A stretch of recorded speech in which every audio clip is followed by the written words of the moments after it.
Okay, so a bit last minute, but I figured, actually 4th of July is being observed tomorrow, and I want a little more time to put into an APU and a monitor review video. So now is probably the best time to do loose ends for June. I mean, after all, June is already over for 2 days. So let me know when you guys can hear me. It kind of seems like you might be able to already. Let me know if my audio levels are okay too.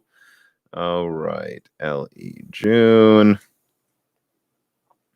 Intro points. All right. All right, you guys can hear me. Good to know.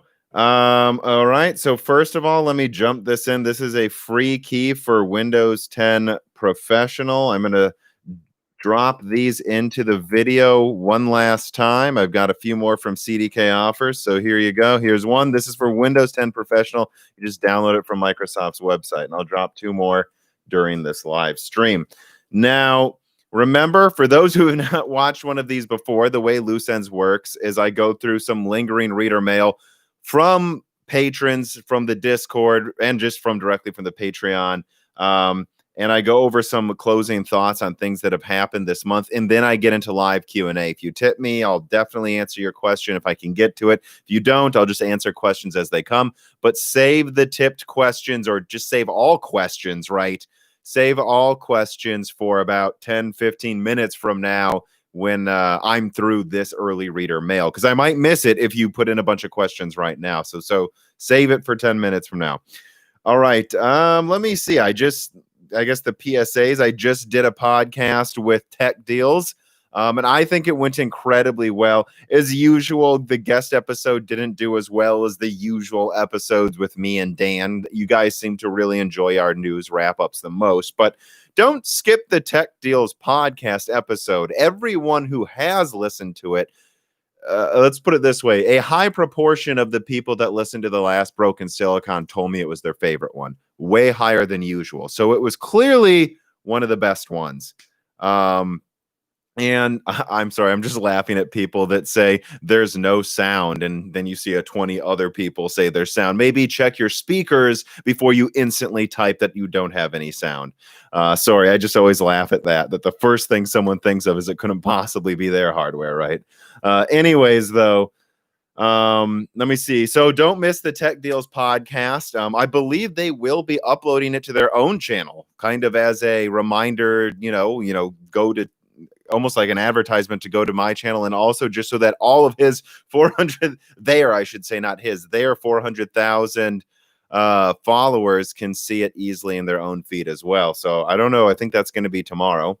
Let's see. Another point to cover is remember that if you support Moore's Law is Dead on Patreon, at the $2 or higher level, you get free podcasts without ads, including exclusive ones no one else gets. There will be a new die shrink tomorrow. We're doing several die shrinks, and you guys vote on this in the community. We're going to do one on Half-Life 2. We're going to do one and the origins of Steam, actually. And we're going to do one on poor Vega, the hype, not just Vega, not just the reviews for Vega 64, but we're doing an episode on the hype leading up to it, because that one was insane, like the amount of hype for Vega. So we're going to do a podcast on that. And then additionally, we're going to do one just at another reader mailbag. All right, so that's to that point. I do have a new monitor. It is 4K 120. I think I did get it for a good deal, about $800, because it has color accurate. It is color accurate. One of the lowest deltas that you can get, and it comes pre-calibrated from the factory. So a low latency 4K 120 panel that comes pre-calibrated for professional work is perfect. It's Concept D. That is actually a more professional, I guess you might say. It's it's meant for not like professionals, like people who pay $10,000 for a monitor, but for people like me who maybe game on the side but want something close to what you can get for a tenth the price. That's what Concept D's brand seems to be about. And so far it's good, but I will be doing a review on that. That's really kind of a retrospective on the monitor market of 2020, because I actually have a lot of thoughts about buying a monitor this month. This year, now that I've finally gotten a new one. And the reason I got a new monitor was that I am now a YouTuber full time. So I returned the monitors that my previous company provided to me. And so that's kind of a big announcement as well. So just a reminder to everyone that if you support me on Patreon, that's what's making it so there's barely any ads in my videos. I turn down most advertisers. And not just because I don't want to, like that big Intel leak or that big Ampere leak. I don't want to put ads in big videos with important subjects because I think it detracts from the quality. The smaller videos and podcasts is what I try to work them into, because I'm just speaking from my own perspective. I don't care if a podcast has 2 1-minute videos in the middle of it or something. I don't think anyone cares if they've listened for an hour and then they listen to an ad I put a lot of effort into and tried to make funny for 2 minutes. I don't think anyone cares. But I do have a problem with tech channels where they just shove like 3 ads in the middle of the video that's like less than 10 minutes. And so, reminder that the patrons are making this possible, because the bigger proportion of my income, which is my income now, I'm doing this full time, the bigger proportion of my income that comes from patrons, the less I care what advertisers try to get me to do, because frankly, I don't need their money then, right? So just a reminder to support me on Patreon if you can. Again, and just $2 gets you exclusive podcast voting, access to the Discord, a whole bunch of other stuff. And the $4 gets you extra podcasts and input and reader mail, and then onward and onward. Don't give any more than you can, though. Anyways, remember to subscribe to Broken Silicon. Let us get into the reader mail. Not quite to the live stream questions yet. Don't submit them quite yet. I want to go through the patron questions. Okay, so let's see. What's our timestamp here for the future? So, anyways, Snails writes in, why can't any tech tuber give usable results for noise levels of different components? They all use regular bar graphs for a logarithmic scale and give no real reference for what different levels actually feel like in person. Above this much is this quiet, below this much is that loud. I'm putting it on you, Tom. You're an engineer. Figure it out. Well, I think there are really... I do think that is a problem. You never seem to see, in my opinion, well, I shouldn't say never. A lot of channels do a good job, I think, of covering how loud a graphics card is. And just the DBA graph, though, in my opinion, isn't good enough. It's hard, though, because what do you really do when you're trying to convey how loud a component is? Do you, because I see a lot of channels play audio from it, and it just sounds like as loud as what your monitor or your speakers are turned up to, right? It's almost pointless. It's pointless, right? To when they show a card's noise, because it's all relative to whatever your speaker's volume's at. So I think that's a waste of time. I think the DBA graphs are useful. They are useful, but I think this is one of those things where there's no shortcuts. There's no only quantitative input. You have to give qualitative when it comes to noise.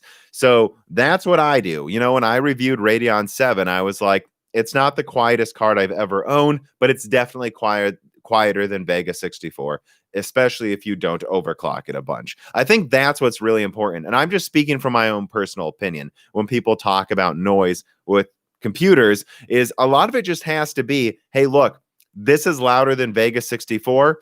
This is quieter than this big Strix triple fan. That's the best you can really do, is say, or just say it's silent. I never heard it while I was gaming. I think that's really the best you can do to actually give people an impression of how loud it is.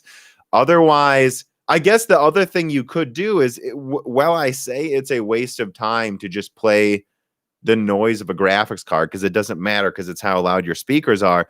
If you did several of them at relative noise volumes in a row, maybe that would work. What maybe you should do is say, okay, here is a typical RTX 2060 dual fan, and then you don't adjust the noise level for equalization. Then you go, okay, here's a Vega 64, and you go way louder, right? And then you go, okay, here's a Radeon 7. It's in between them. If you did that in a row, that'd probably be the best thing you could do for reviewing noise. It's a lot of work, but if a channel prides themselves on something like that, I think it's worth it. So I guess that's my answer, snails. Okay, so let me add a timestamp here for APU discussion. Got a few reader mails about all the APU news coming out. Dominique Jans, I hope I'm saying this right. Danzik says, the recent rumors about desktop Renoir having insanely lower latency line up with your sources and knowledge? In a word, yes. I mean, look at the 4900 HS reviews from a couple months ago. What did you see? Well, it was actually outperforming a lot of mobile Intel processors that were clocked just as fast, if not faster, despite having a fourth the cache of desktop Zen 2. And you saw it come pretty close to being around a 2700X that was clocked like, at least 10% higher typical game clock, right? So this isn't really a surprise to me at all that Renoir, because it's a monolithic design, because you don't have to use an IO die, and because apparently the fabric clock might go all the way up to like 2.1 gigahertz, that it has really low latency. I'm excited to see Renoir. My only reservation about desktop Renoir, that would make me pissed if they really call it the 4700G, which, as far as we can tell, they're going to call it the 4700G. Thus, in my opinion, inferring it's going to be at least the same price as the 4600X, right? I mean, it's 700s above 600, is if it doesn't have PCIe 4.0. Because don't forget, Renoir just has, I believe, 8 lanes of PCIe 3.0.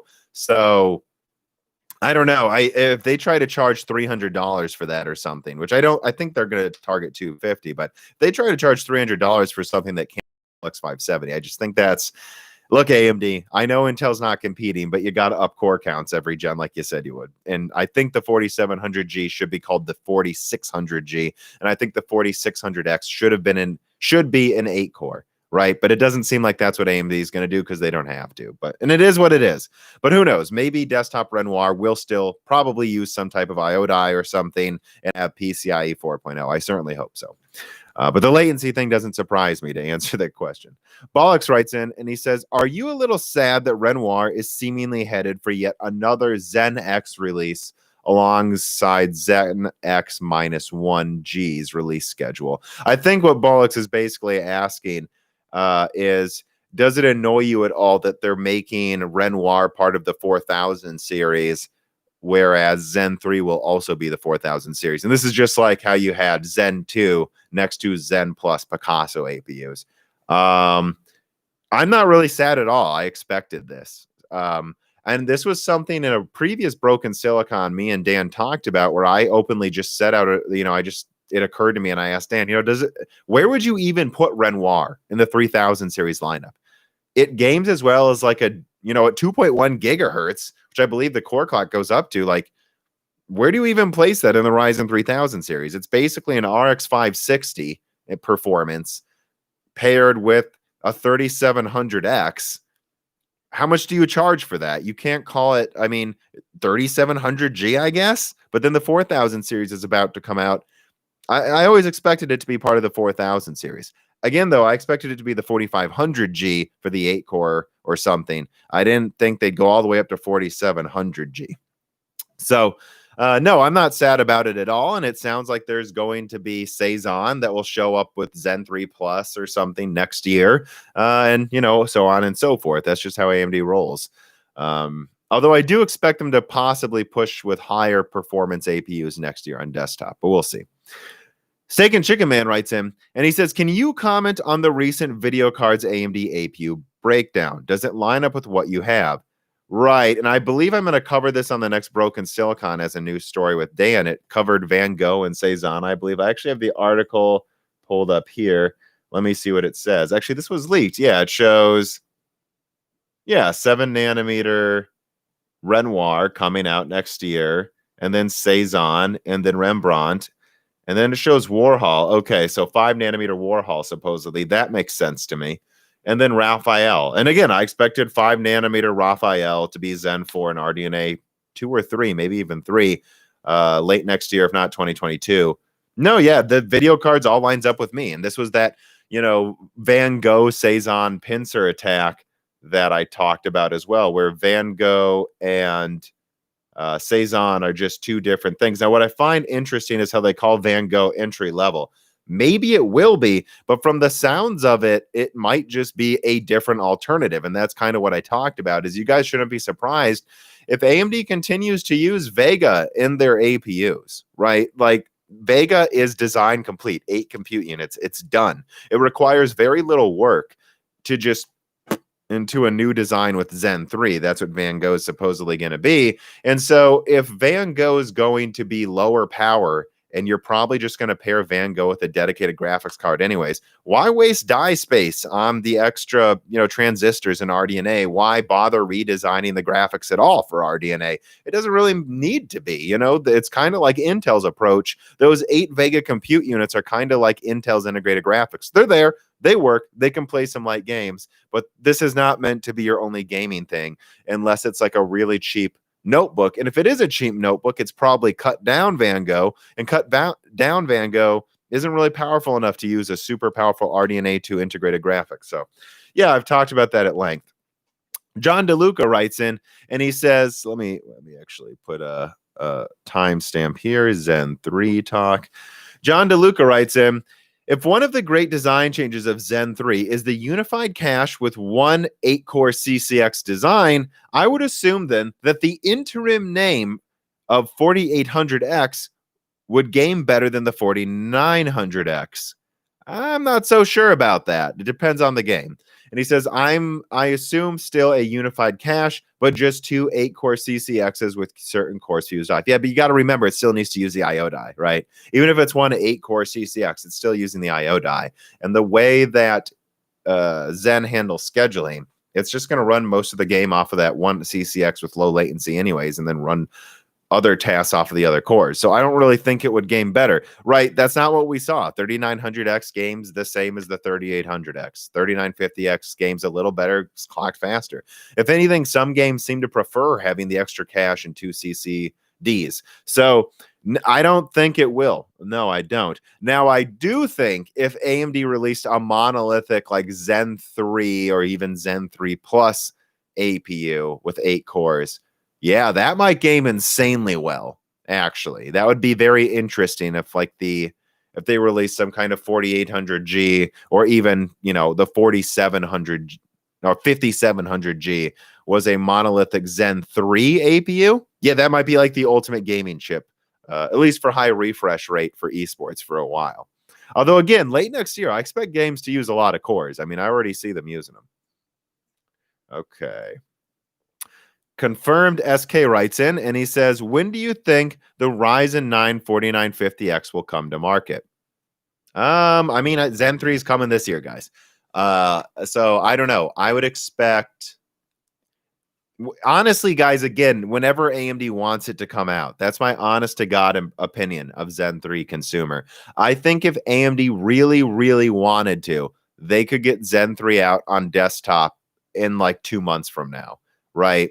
Not right now, obviously, but if they had planned for it, they could have done that. They just don't have a need to. And they don't want buggy BIOSes at launch anymore. And I would agree. They don't need to. They're ahead of Intel. From now on, AMD should focus on making their drivers every bit as reliable as they can be, because there's no rush to get a new product out. And so that's what they're going to focus on. Now, when will the 4950X come out? I mean, I would guess, Q4. That's kind of my guess, actually. Probably like a month after RDNA 2 or something. That's my guess. Otherwise, Q1. I'm sure they want to get Zen 3 out, not just on server, not just on HEDT, not just on laptops. I'm pretty sure AMD wants to get Zen 3 out before Rocket Lake. They want the 4950X out to be compared to whatever it's called, the 11900K from AMD. They definitely want that comparison there when Rocket Lake comes out. Which I covered this, Cypress Cove. I thought that was funny on Twitter when so many people were like, there's a rumor that Rocket Lake uses a different architecture that's not exactly Willow Cove and it'll have its own code name. And I just replied to a bunch of people, if only someone leaked Cypress Cove a week ago, maybe we could call it that. But it's all right. A lot of people just still don't pay attention to my leaks for whatever reason, even though I think my Intel ones have been dead on so far. Okay. Let's see, are there any other questions? There were. So let us move on to the questions about Ampere. And let me write this down. Ampere and RDNA 2. Okay. Thank you for the tip, by the way, Clean Teen of New York. Manuel Nascimento writes in, hope I said that right, and says, hello there. I think I remember you saying you're not impressed with DLSS 2.0, but I played Control recently, and the results seem very good to me. The FPS penalty for using RTX features was greatly reduced. Well, no, it wasn't. You were just now using DLSS. So no, the RTX performance, it was still there. It's just now you're making up for it by using DLSS. There's still a massive performance hit. You can say it mitigates it, but it's still there. Was greatly reduced, and also some visual detail was really good. Like Jesse's hair, Fence's grills, much less aliasing, even when compared to native resolution.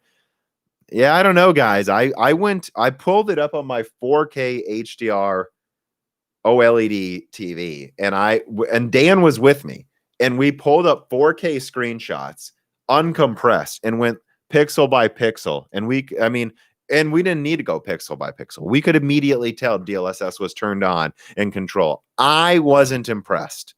And when I play games like Metro Exodus, which I just played a bit recently, or even some console games like The Last of Us 2, they have ways of turning on checkerboarding. Like Metro Exodus has this reshading thing you can do and combine it with a slightly lower resolution, where I didn't see any jaggies, even rendering it a lower resolution. If you lowered the reshading rate slightly to lower resolution, I could game on my 4K monitor at like the equivalent of 1800p. It looked a little soft, kind of like TAA, but there was no jagginess, and it looked pretty good. So I think, again, guys, I think a lot of these features are just there.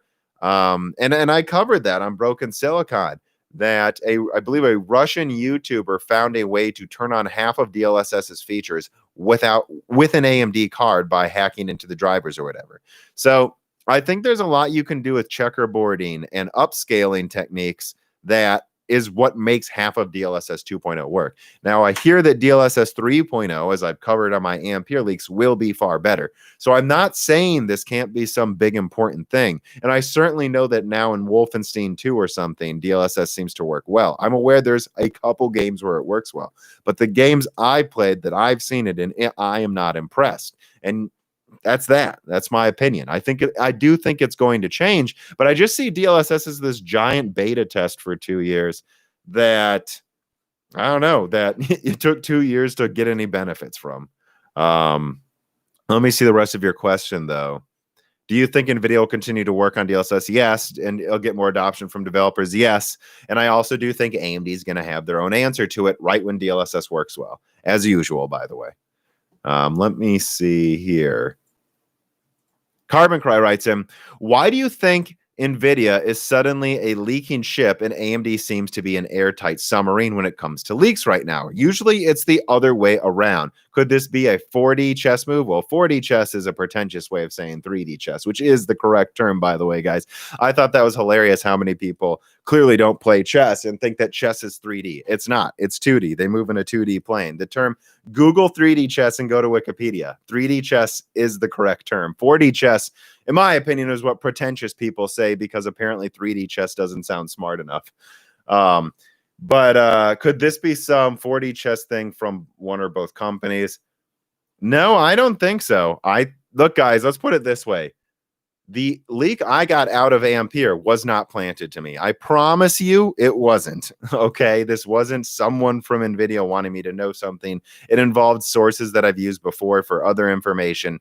This was a lot of work and a little bit of luck. This was not some plant. Now you're seeing Ampere leak to a bunch of other people. Yeah, I don't know. I mean, I've heard, I was told directly by one source, Nvidia is a nightmare to work for. So I don't know why they're getting leaky now, but I think a lot of people are crunching and they want to talk about it. And so Dan brought this up to me before too, that it seems like you get a lot of your leaks around 10 or 11 p.m. I don't know. Maybe that's when people are drinking and they send information that they've been wanting to send. But I don't have much to say outside of that, except that AMD's trying really hard to clamp down on their leaks, and it seems to be working. Anyways, I got a little off wind and off subject there. Jeremy Lamb writes in, what would your preferred price performance breakdown be for next gen GPUs, and what steps will you go through when deciding to purchase? So let me write down that as a reader mail. GPU price performance. That's a good timestamp. Curious about your purchasing process specifically because I have a 1080, which is pretty close to your Radeon 7. No, it's fucking not, dude. No, it's not. No, your 1080 is weaker than a 2070. Mine is about a 2080 Super. My graphics card, especially in the newer games, is about, I mean, at least 30%, 40% better than your card. So no, we're not in the same boat. Also, I have double the memory and high bandwidth cache. Not trying to put you on blast here, man, but it's not close. This reminds me of like people saying the 680. Well, no, that's a bad comparison. I don't want to get into Kepler.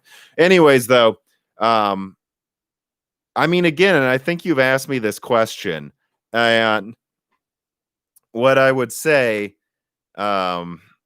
is, are you happy with the games you're playing? You know, if you're happy, you don't need to upgrade. Dan is a Vega 56. And actually, in a lot of the newer games, that about ties a 1080. Say 1080 is still on average a bit stronger than the Vega 56, although his is flashed to a 64. So it's actually probably about the same performance as you. And Dan seems fine. Dan games on a 4K 60 monitor, one he's had for like 5 years. Oh, 7 years now. That's how long we've been stuck on 4K 60 and 1080p 144 hertz. Like, and all he does is turn down resolution scale. He'll just run it in 4K, turn resolution scale to like 50%, usually 80%. He can still run most of his games at a mix of high to medium to ultra with resolution scale at 80%, and it'll be around 55 frames, you know, spiking to 60, sometimes down to 50. He's happy. Are you happy? Are you happy? You know, I don't know. If you're happy, you don't need to get a new graphics card. And like, what am I looking into it? I'm not really looking at anything. The only thing that would make me get a new graphics card, and this is something I talk about with tech deals, right? Specifically, I had a Fury, and I basically traded to it from a 390X, and then I kind of traded to a, well, no, I did buy Vega 64, but it's because it came with Wolfenstein 2, and I believe another game I wanted. And I used it for rendering and mining. And I got a Radeon 7 for rendering and some mining still. Like, all of my graphics card purchases since the 390X have not been used just for gaming. Were it not for, right, if all I did is game on my computer, I'd probably still have a 390X, guys, because frankly, the graphics are fine. You know, you're playing the same games.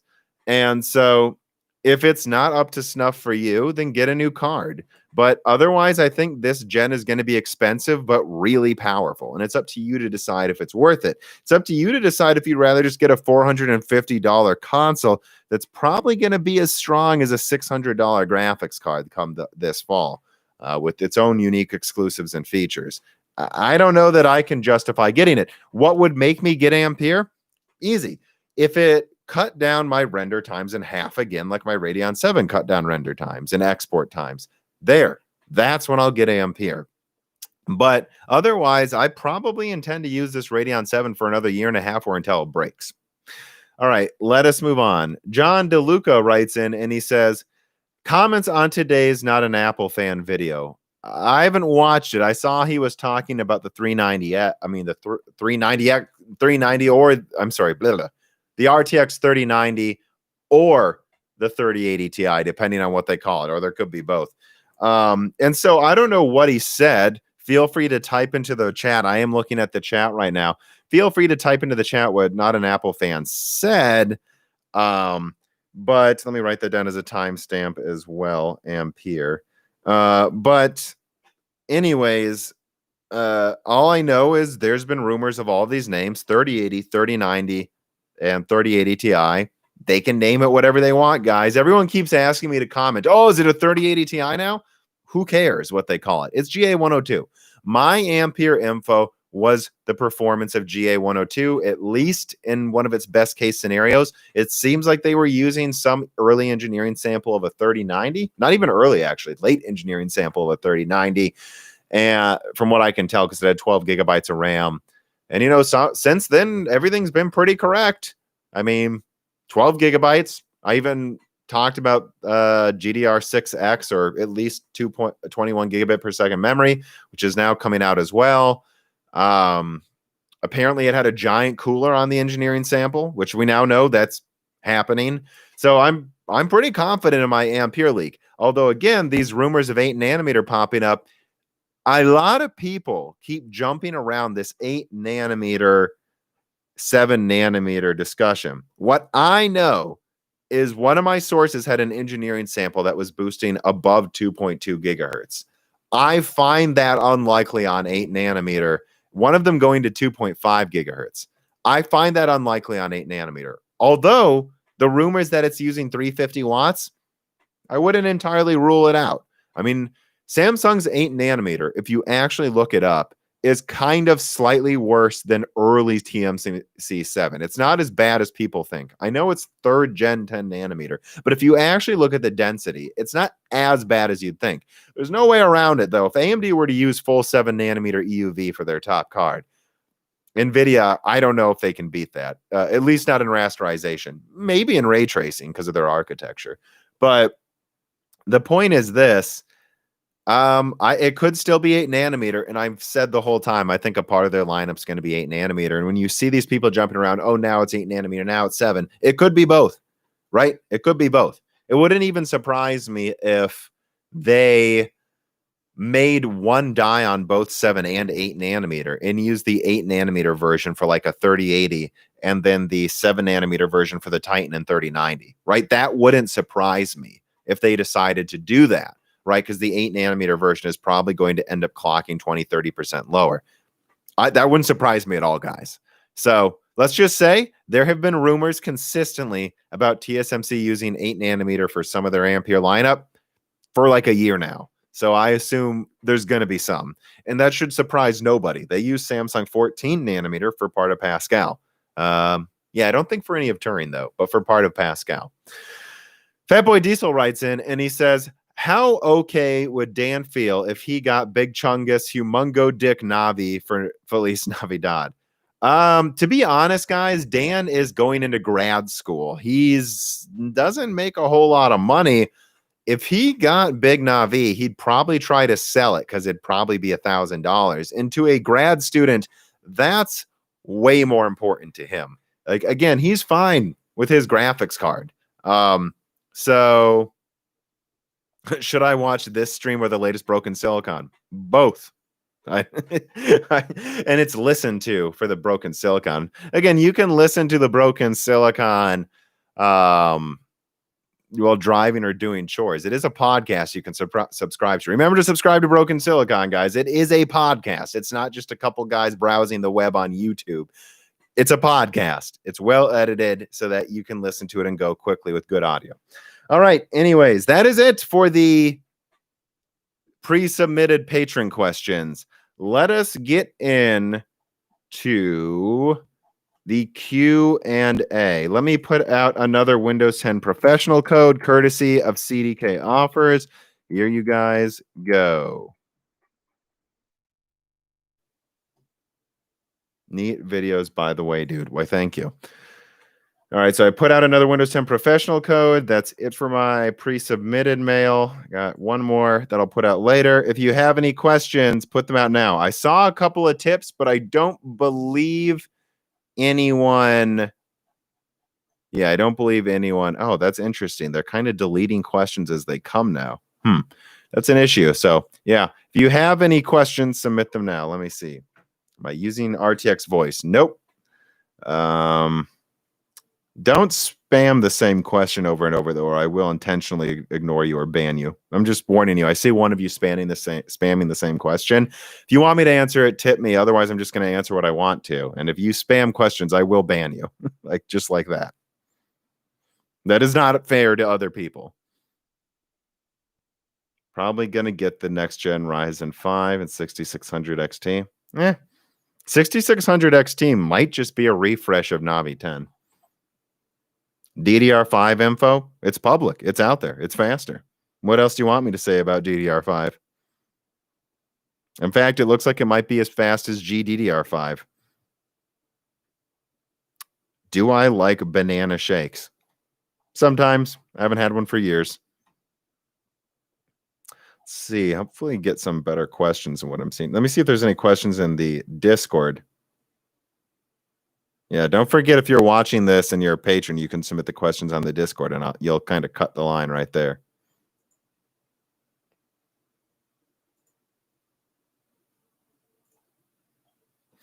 How much of an upgrade do you feel the Zen 3 processors will be, Tom? Well, I mean, I think I don't know how many times I got to say this. I think Zen 3 is a much bigger deal than Zen Plus, but it's not as big of a deal as Zen 2 overall. Having said that, I think Zen 3 will be perceived as almost as big a deal as Zen 2 because it's going to solve much of the latency issues. I would argue Zen 2 doesn't really have latency issues. The performance is there. It games just as well as Intel, so I don't know if you can call it issues. But Zen 3 should have significantly better latency. You know, I really do think overclock to overclock, like I think it will scale IPC with frequency better than Zen 2. So I think if you can overclock Zen 3 to 4.5 gigahertz all core, that it might actually have, or even higher, it might get like 20% higher IPC than Zen 2 and use less energy. And I think that's going to be perceived as just a complete home run, almost as big as Zen 2, just because for now, AMD's just been increasing. I say just been, but it's good that they've been increasing core counts because that reduces prices for everybody, basically. And so, but now they're finally going to come close to the latency of Intel. And once they do that, that should make them start doing significantly better in some apps that they used to always lose at. And there are a few out there that Intel still wins. And I think you might see a profound increase in performance with some of the apps that before they were losing. So I could see even 30, because remember, Zen 2 had like a 40% IPC increase in some server applications. So who knows what we'll see out of Zen 3. There could be specific instances where it's crazy higher. Will 3070 be 30% faster than 2070 Super? Absolutely. Do you think the speed of next-gen graphics cards... Let me see. Sorry, lost it. Do you think the speed of next-gen graphics cards will... stop moving, feed. Will simply be limited by whatever their memory bandwidth is? In many ways, I think so. And one of my sources said that it was weird Nvidia didn't go with HBM for a large part of Ampere's lineup. And he talked about there possibly being pretty big, bottlenecks with bandwidth, which is why I think you're seeing these massive... or really, really fast GDR6 speeds at the top and really high TDPs of 350 watts. It's clear NVIDIA is pushing these cards as hard as they can. They probably should have just used HBM. I mean, if you're charging over $1,000 for these graphics cards, could you at least give us the latest memory? But yeah, I do. And I think when you look at like the 21 gigabit per second rumor, which I have the same information actually for Ampere, 21 versus 14, well, that's a 50% increase in bandwidth. And then if you go to 384-bit instead of 352-bit, yeah, I mean, I think it could get to 60% more bandwidth than the 2080 Ti, the 3090 could. And if it does, and if it is 50% more rasterization performance, yeah, I think you're looking at 40 to 50% higher rasterization. And I'm sure there will be some games where it's higher, just like with Turing. Do you think it is worth it to sell your RTX 2080 Ti for $1,100 if you can? I mean, kind of, yeah, I do actually. I'll just say it. I think it depends though. Like, do you have another graphics card? Like, let's say my Radeon 7 broke right now. I've got that Vega 64 back there that I'll use, and that one's a really good overclocker, right? That one hits like 1180 megahertz memory and like 1650, 1680 megahertz core. In some benchmarks in 1080p, my Vega 64 overclocked was only like 10-15% behind my Radeon 7. Now, because of the bandwidth difference, it was definitely weaker than that in 4K. But you know, if my Radeon 7 broke, I might just use my Vega 64 for a while. I certainly wouldn't rush out and get a Turing card or RDNA card right now. Not that I think RDNA is overpriced. I don't. It's just, you know, if you can actually get $1,100 for a 2080 Ti right now. So let me write this down as a timestamp. Actually think about what that means you could do. You could take that $1,100 and then this fall you could buy a PS5 and probably a 3070, which will definitely be at least as strong as a 2080 Ti with better ray tracing. So how many games are you playing right now? Are they all on PC? You playing on Xbox or PS4 at all? Can you slum it a little bit? If you can slum it, that $1,100 is going to go a lot farther this fall. And that's something me and Tech Deals talk about. The new Tech Deals podcast with me and Dan, which Dan was on that as well as a 4-person podcast. Listen to it, guys. Half of our discussions about future proofing and about how now is probably the worst year to future proof by far, because so much is going to change over the next year. Like, right, it doesn't matter too. Like, I don't think it's just the consoles. I think it's Ampere, RDNA 2, Zen 3, and eventually Zen 4 and Alder Lake from Intel. I think a lot, you know, DDR5's coming. I think a lot of this stuff, I think 1 year from now, especially a year and a half from now, it's going to be an entirely different landscape. And it's going to be just like, you know, in the past where like the 8800 GTX comes out or 8800 GT comes out and everything before that's shit. It didn't matter. You know, the 8800 GT came out, the PS3 and the 360 came out. Everything before that was garbage, as Keemstar would say, garbage.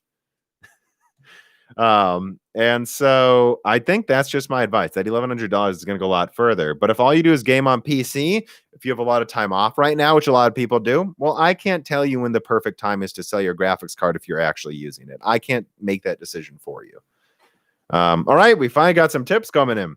Dale Johnson writes in and he says, do you think we will see more than 11 gigabyte high-end cards? Oh, yeah, for sure. I think AMD is going to at least go to 12 gigabytes. Probably wouldn't surprise me if they got to 16 or 24 gigabytes for their top card.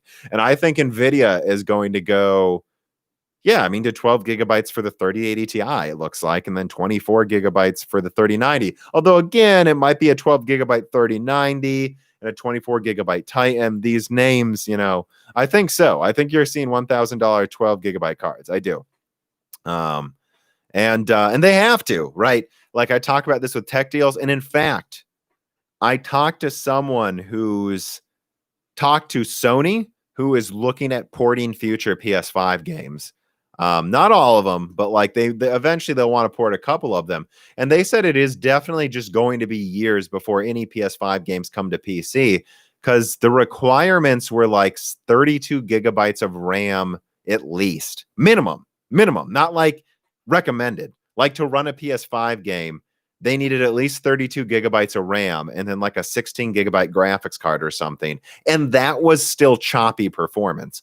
And so Sony's coming to the conclusion that maybe we should wait for 64 gigabytes to be standard, which is like $200 right now for fast RAM and like 16 gigabyte graphics cards. Because like, look, there's no way around it. You know, that speed, faster IO matters. And so what they're going to end up doing is loading half of the game's files into your memory and into the graphics card at the same time, so you don't have to reference them. And I think RDNA 3 may even come with a, you know, like 256 gigabyte blazing fast PS5 like SSD on the graphics card to make up for this. So yeah, I mean, it's going to have to happen. We're going to get more RAM soon. And Nvidia is skimping on it, I think, to intentionally make Ampere not age perfectly. I think you'll have like an Ampere 2.0 or Hopper system come out late next year is the rumor, and then that'll just double RAM and say, oh well, you know, guess you got to upgrade if you want enough RAM. All right, that's that. Conrad Bauer writes, he says, best tech channel. Well, I'm biased, so I think the tech channel is pretty good, but who am I to speak about my own channel? And he says, cheers from Minnesota. What's up? You know, my family's from Minnesota. They're doing fine, by the way. Don't worry, guys. The number one schmuck writes in and says, do you get Nintendo leaks? Those seem quite rare. No. Although, again, let's be fair. I'm not really looking for Nintendo leaks. If I received one that I thought was reliable, I might run with it. I like covering gaming hardware. I don't care what it is.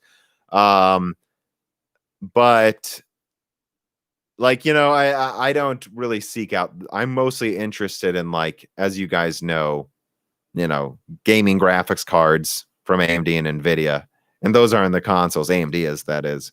And so I'm interested in what's in the consoles. I'm not really hunting for Nintendo leaks. Although I did see my favorite Nintendo game of all time. There's a new Paper Mario coming out this month, supposedly, but I'm not sure. It kind of I just want a true successor to the Thousand Year Door. And I'll get a Nintendo console again. But it looks like it might not be. I'll wait for reviews for sure. We'll see. Let's see. Faceplant says he's going to miss the loose ends. Well, you can type a question in now, loose ends. Let me see. So we don't have any other tips right now. Okay, so let me just pick random questions then. Buy a PS5. Okay, well, if there's a game you want, maybe. I wouldn't buy it, or unless they announce PS3 backwards compatibility, which I still wouldn't rule out. If they announce that, I'll probably get it just so I can run my old games. That's what Tech Deal said too, actually. Wasn't that AMD when they came out with the 580 saying two 580s and Crossfires is better than a 1080? Yeah, they said two 480s, and that's from Shugo. Yeah, and it was I thought they looked pretty stupid when they did that. Let's be honest, guys. That didn't look good. That wasn't a good look for AMD, saying, hey, you can use 400 watts with two of our, well, I guess 300 watts with two of our 480s and barely beat a 1080. Yeah, I remember when they did that. Are you getting the PS5 for the Demon Souls remake? Well, let's see how good the Demon Souls remake is. I suspect that the Demon Souls remake will have a new world added. So people might not know this, but in the Demon Souls game files, there is information for a sixth world. There are only 5 worlds. And there was information in there for a 6th world, but Miyazaki didn't have enough time to finish it on time, so they just walled it off and didn't finish it. I suspect the Demon Souls remake might have a 6th world and upgraded PvP functionality in addition to the gorgeous graphics. If it does, I have to get it at launch because I love Demon Souls. It's my favorite game of all time. But I don't know that I would necessarily get the PS5 for one game, right? It would need a couple, right? And I don't know. And also it depends, right? Like, do I need it right away? It's not like there aren't other games to play. I have such a backlog. I still got to beat Titanfall 2, Metro Exodus, like Gold Edition, The Last of Us 2, which I was playing today. God, I don't know. There's so many games I still have to get to. There's another one I'm forgetting as well. Yeah, there's like a bazillion games to get to. So I'm not exactly rushed to get new games. Multi-Talent writes in, any thoughts on Apple's silicon strategy? They're going to, yeah, actually I do. And let me write this down as a timestamp. I actually have a lot to say about Apple's silicon strategy, because I think this is something no one's talking about. So when it comes to Apple's strategy, here's something I've heard rumors they're thinking of buying. I don't think there's any way this is true, by the way, but there were rumors they're thinking of buying TSMC, which I'm like, well, Apple is absurdly rich. I don't know if they have enough money to do that, but they might. But could I see Apple considering buying like Global Foundries or something? Maybe. I actually could. And if Apple bought a fab manufacturer, I already know their architecture is actually pretty high IPC relative to even Intel. It's pretty good. And you could almost see a situation where Apple becomes a new Intel competitor, where they have their own controlled foundries, where they're ramping up larger chips first for their own HEDT Mac Pro lineup, but then eventually expanding into their own servers and then selling their like maybe 100 core Apple chips to other servers. I could see a situation where Apple becomes a new AMD Nvidia competitor long-term in the future. And I think it's something to think about right now. And you look at what Apple's strategy seems to be. They're not including a charger anymore with the new iPhone, apparently. Yeah, that's because they don't see a point in giving a charger, because they know everyone buying the iPhone probably is already locked into the Apple ecosystem. And so they don't need to include a charger. They just want to sell to their existing fans. Apple realizes, in other words, that they've saturated their market. So where do you go? You've already saturated that market. You can grow your own laptop market further, becoming a new Intel. And that's the one thing that could make their stock go to like $5,000 a share. And so I wouldn't be surprised if, and again, not next year, not in 2 years, but in 5 or 6 years, Apple starts seriously trying to get into that. So that's just some thoughts I have about Apple. I'm not saying that's going to happen. I'm not saying it necessarily will, but that's something to look out for. That's something to definitely look out for. Let me see. So there's that. We have another tip here. 2 more tips, actually. Malcolm writes in, love the channel. Can't wait to see how things change as you move full time. What do you think pricing? Thank you. I can't either. I tell you, my biggest priority now is not getting 4 hours of sleep every night, because I would work from 9 a.m. to 6 p.m. and then I would work to 9 p.m., eat dinner, play games with Dan for a couple hours and sleep for 4 hours and then wake up and do it again. And then I would work every Sunday as well, full time for this channel. And it's become a problem. There were good sponsors that I took longer to respond to, guests that I wasn't attentive to setting up an episode, and it's because I just was exhausted. But now I've got it. Now I can get enough sleep. And I think people like Carbon Cry, who's a head editor for Moore's Law is Dead, have noticed how much more responsive I'm becoming. And honestly, I'm just less mad too. Like, I think a lot of when I would respond angrily in comments was just I was exhausted. But anyways, to your question, Malcolm, what do you think pricing will be for Ampere and RDNA 2 higher end cards? So I think, as I keep saying, right, so let me put this down as a timestamp. GPU pricing. So I think Nvidia was at a crossroads. They knew RDNA 2 is going to be more competitive than the previous gen. And Apple, not Apple, Nvidia had to decide, do we use cheaper 8 nanometer, which will have no capacity problems? We'll be able to spit out millions of Ampere chips and sell them for a cheaper price, make bigger profits. Or do we use TSMC, at least for the top end of the lineup, which will have supply constraints? AMD is going to take market share, but at least then we can take the performance crown. That's what I think's going on. And I think it's because NVIDIA wants to keep turning prices. But to compete, they're going to push performance to 350 watts as high as they can go. I wouldn't be surprised, though. You know, Adord had that one leak that he pulled where he talked about a 400-watt card. I mean, AMD's launched a 500-watt card before, the 295X2. That used just 2 8-pins. They've done it. It wouldn't surprise me if AMD said, you know what, we can't entirely fix power consumption in our top die, but the performance keeps scaling as we clock it, which seems to be at least true of RDNA 1, right? It'll increase performance as high as you'll clock that sucker. And we've seen the PS5 can clock at least to 2.2 gigahertz. It wouldn't surprise me if that, even though it was a bullshit leak, if that ended up happening. If AMD said, we don't care. We know if we take the performance crown, that'll be a mind share win. And so we're pushing the top card to like 375 watts and 2.6 gigahertz. And it doesn't matter. Most people aren't buying the top $1,000 card. But if we can take the performance crown, people will use it in benchmarking stations. I think that's what AMD is going to do. And I think in response, NVIDIA is doing that. And so I don't think prices are coming down really anymore unless AMD destroys NVIDIA. Meaning, I think the top cards are going to be $1,000, but I think they're going to be 12 gigabyte cards, not 11. And I think the $700 to $800 3080 will beat the Titan RTX with better ray tracing. I think you're going to see really powerful graphics cards that cost a lot. But the good news would be, I mean, what do we know from leaks about Ampere, right? The 3080 is cut down 102. Finally, the 3080 is a cut down version of the top die again, right? Isn't that good news? So that means that I think the 3070 is going to be top 104, or at least close to top 104. And if you look at the rumored specs, which I don't have confirmation, I only have confirmation of GA102, but if you look at the GA104 specs, which is, I believe, if I remember correctly, like 3,000 stream processors or CUDA cores or whatever, but clocked like at above 2 gigahertz at stock with higher IPC.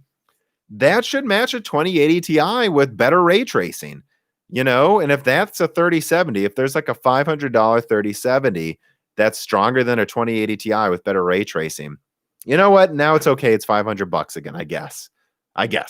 But that's what I think. The prices are going to be high. I just think they're going to be crazy powerful. Hope I answered your question. It took a long time answering it.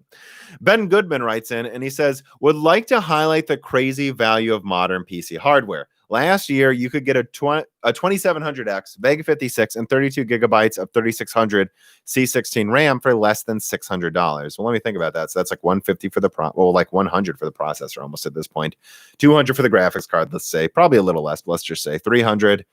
Yeah, the RAM's like another $100, 400. Yeah, no, yeah, you're right. So, and you could probably build the whole system for like $700, couldn't you? And now Windows, if you go to CDK offers, is of course cheaper, or it's free. Let me just drop this in the chat right now. Here we go, and boom, there's another Windows 10 Professional code, and that's the final one, guys. If anyone needs one, first come, first serve as usual. Yeah, I don't know. It's definitely better than it has been in the past few years. I will say, though, again, I've been around in this for over 10 years, and I'm telling you, building a PC in 2011, 2012 was pretty nuts. Like, you could get, yes, it was a quad core, but like it was a quad core with 50% higher IPC than what you were used to at 5 gigahertz if you overclock it, Sandy Bridge, Ivy Bridge. And it used like Ivy Bridge, the 3770K from Ivy Bridge that used 77 watts, a 77 watt, like 4.4 gigahertz quad core with super high IPC. PCIe 3.0 had just emerged. So things have been good before, relatively speaking, but right now is so much better than it was for even just 2 years ago. I agree. It's great. I don't know if you had a question for me, but I'm agreeing with you. Good, man. Now, another question here. Will x86 eventually die? In the short term, I don't think so. Because it would take Intel and AMD dying, or at least Intel dying, I think, for that. I think AMD is nimble enough that they're willing to just move on to RISC-V and ARM instructions if they want to. But Intel's kind of married to x86, so I don't think it's dying unless Intel does. And frankly, x86 is fine. I don't think it needs to die. I think, again, when we look at ARM and Apple's processors right now, and they look so powerful, it's like, well, let's see how strong Zen 4 is, because Apple's processors are probably coming around Zen 4. So that's the fair comparison. And also Alder Lake from Intel. So if it can destroy Alder Lake and Zen 4, then yes, I suppose Apple's impressive. But let's not call their ARM processors that impressive just yet, people. Let me make sure I didn't miss any questions. Got a couple here from the Patreon. Let's see. So Godzilla writes in from Patreon and says, would you recommend someone build their first system with this upcoming generation of hardware, Zen 3, RDNA 2, and Ampere, or would it be better to wait and see if any refreshes happen, potentially waiting for quarter 2 or 3, 2021? I think prices will be kind of at their best, relatively speaking, in quarter 1, because that's when the consoles will be out. That's when most of Ampere and RDNA 2 will have been out, and the price will have started. Also, that's when Rocket Lake will come out. Zen 3 doesn't have any competition until Rocket Lake comes out. And as much as I don't think Cypress Cove will be as good as Zen 3, it's going to be way better than Comet Lake, guys. So I think quarter 1 next year, after the holiday rush, is probably the best time to build short term. But look, late next year, Alder Lake's coming. I think there will probably be a Zen 3 Plus refresh, maybe on 5 nanometer late next year. And then I think Zen 4 2022. And I think Hopper and RDNA 3 are truly going to be the architectures. Well, I mean, look, I think Ampere and RDNA 2 look really good. So I'll just say that. But I think RDNA 3 and Nvidia Hopper look just as good in terms of how much more performance you're going to get from a generation. So, yeah, I mean, I think you can wait till late next year if you want to. If you want Demon Souls, like someone asked me, just get a PS5 and play Demon Souls until RDNA 3 comes out. That's kind of what I'm thinking. Although, again, I'm not getting any console until there's a game or feature I need to have. Although I guess I could consider getting it around launch just to review it for the channel, because I bet a lot of you will want to know my opinion. But it depends on what you guys want. You want me to review the consoles, which for once someone would send me hardware to review. But having a Patreon allows me to buy it and be objective, I guess. Let's see. Alentia Speaks writes in, and he says, do you buy the argument that the variable clocks used in the PS5 have absolutely no downsides? I like how you phrased that question. Do fixed clocks have no upsides? That is a very good way of asking the question. Let me write that down. I definitely want to put a timestamp on that one. Fixed versus, in quotes, variable clocks in consoles. So that's at 58 minutes. Okay. I have a lot to say here. So as you guys know, and it's in the title of this live stream, it looks like the Xbox Series S is real. And I've said, I know it exists. You know, I talked to someone at Microsoft. I talked to another person that I trust. It exists. It's existed for a year. I just wasn't confident. And it's funny, another person I talked to said they had information that Xbox Series S is real, but no one can confirm if they're actually going to release it. But now it sounds like they definitely are. It sounds like Xbox realizes that Sony isn't just rolling over here, that they were just quiet, and so that they need to go all out. And it looks like the Series S will use 20 compute units, I think cut down from 24. Guys, again, look at my Whispers of Cezanne video from February. I think I messed up by calling that Cezanne. I think that was just the Xbox Series S that they plan to also use in a Surface tablet. Go look at that video, guys. What did it say it had? Let's see. It had a 1.2 gigahertz or higher, 24 compute units. It said it had the same AI, machine learning, and ray tracing capabilities, except cut down a little bit from the big version. It said there was a little and a big APU, and this was the little one, and that this one shared the same architecture. Guys, that was the Xbox Series S. I'm like 90% sure now that that leak I received wasn't Cezanne, it was the Xbox Series S. And based on that information, yeah, I think that's going to be a low clocked 900 megahertz, maybe Van Gogh. Maybe it's Van Gogh, by the way. It sounds like it could be 10 watt APU for Surface, or they're going to clock it higher and cut it down for the Series S. And that one has variable clocks, it said, though. And in this leak, the point I'm getting to, sorry, I was kind of rambling. The point I'm getting to is the source also told me the big version of the die didn't have variable clocks, and that they saved die space to not have variable clocks. Listen to what I'm saying. This is important. I don't think anyone else has talked about this. It was a decision to lock I believe, to lock the Xbox Series X at 1800 megahertz, 1825, a decision to save die space. That's why it's such a small die. It takes die space, they said, to be able to boost the clocks up and down, at least as efficiently. So when you ask your question, Alenchus, do fixed clocks have upsides? Yes. It takes less die space, according to a source I talked to. And developers can program for it specifically. They know it will always be running at that exact clock speed. That's the upside. The downside is that you're kind of leaving performance on the table. So I just want to throw that out there too, the idea that they're just going to overclock it. I think they already said they're not going to. They can't. The die was built specifically to be small and run at a specific speed. So that was the downside. If it had variable clocks, it probably could have boosted to about 2 gigahertz 99% of the time without using much more energy. Like, and to the people that say that fixed clocks are better, why do you think Nvidia has boost clocks and AMD has boost clocks? Because it is more efficient. It is. It uses less energy for overall more performance. It's self-overclocking. But Xbox saved die space. This is just a decision. That's the upsides and downsides.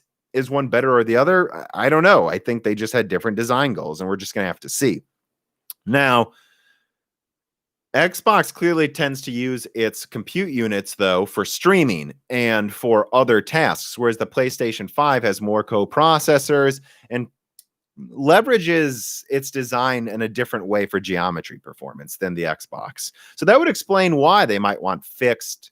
Right, again, these are two different design teams, and they came to different conclusions about a next-gen console. So keep in mind that just like how the Xbox Series S is probably also going to be used in laptops, the Xbox Series X is a server chip. And Microsoft even said it might not even be for xCloud streaming. They might even use it for standard servers.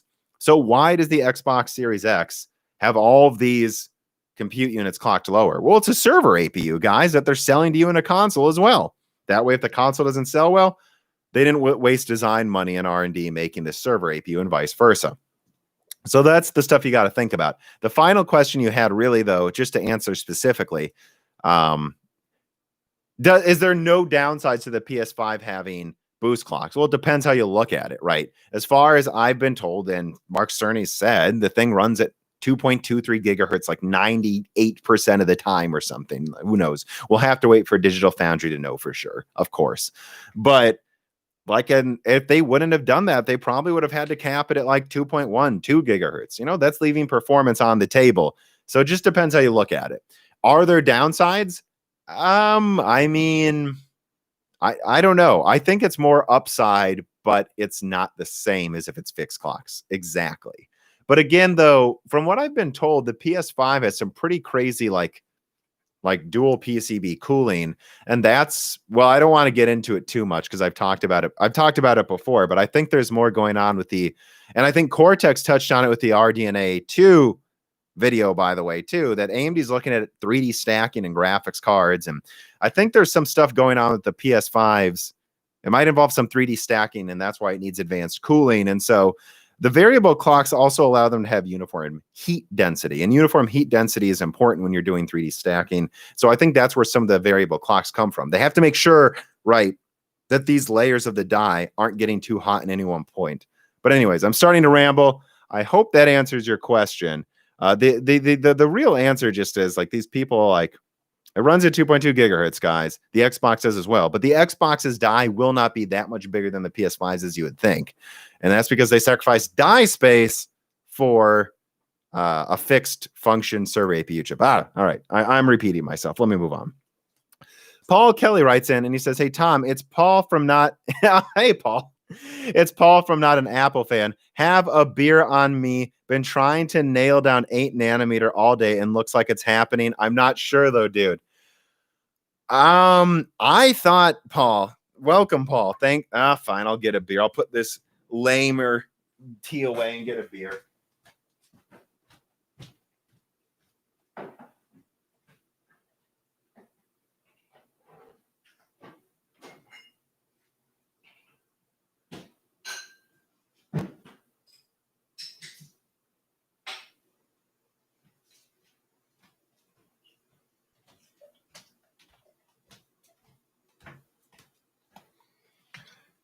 Alrighty, this is Prankster from North Coast. North Coast is definitely one of my favorite breweries, I gotta say, guys.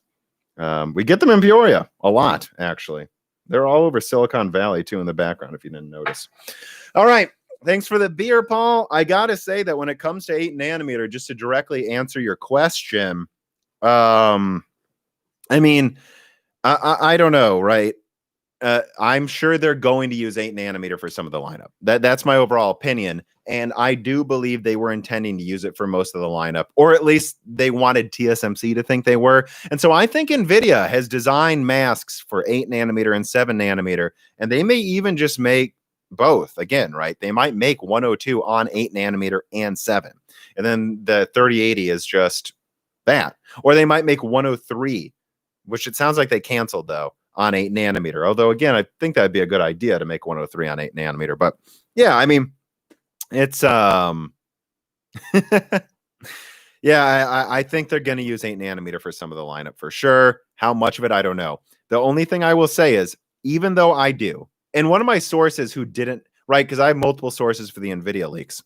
One of my sources wasn't one of the people who had their hands on a card. So me and him speculated based on the boost clocks we were seeing from another source, though, that it had to be 7 nanometer. I mean, 2.5 gigahertz, it has to be. But I don't know, seeing 350 watts, maybe they're just clocking 8 nanometer crazy fast. Who knows? That's all I got to say, though.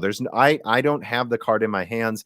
And NVIDIA, as I explained in my big Ampere leak, locks down their desktop. So even the people testing it don't know for sure.